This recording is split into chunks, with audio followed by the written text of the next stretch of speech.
Hey everybody, we are back with our home inspection series with Rob Matias from Inspections by Rob and Landshapes Construction, as well as Ask Rob to be Home Savvy on YouTube.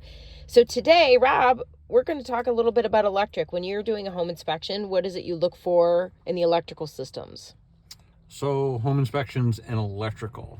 With an electrical system, it can actually be very complicated depending upon the type of home that is there.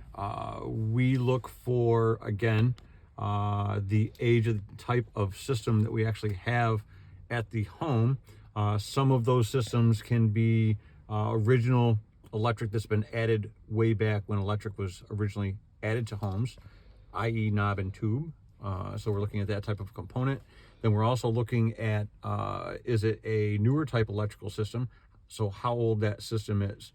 Now, the older the home, the more steps along the process that we have to look at and see how they have been treated as you have added to that system and updated it to the modern times. And this kind of goes back to other components in the home that we look at. We're looking at how that system has been worked on, modified, changed. Does it follow the current install standards of what we would expect to see for a proper operating system?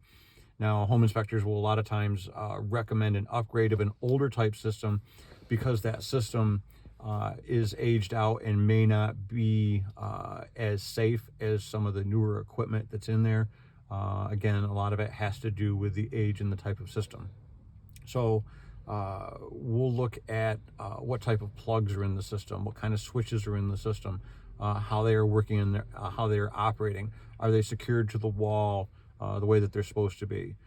You can go back to the routing and the wiring, and is it properly installed and hooked up the way that it should be? Are terminations where they're supposed to be? How does it look like it is installed? Does it look like it's been installed nice and neat, or is it just look like a pile of spaghetti, for lack of a better term?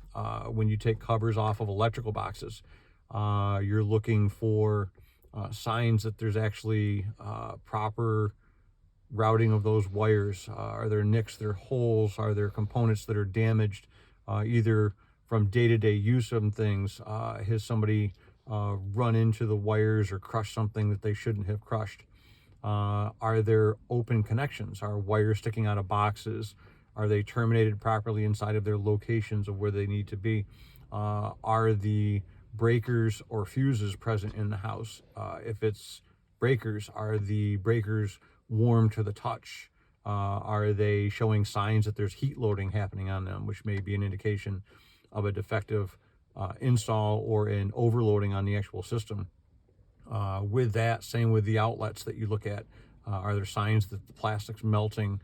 Is there heat loading on those and different things like that? So electrical systems can actually be very complex for what you're looking for.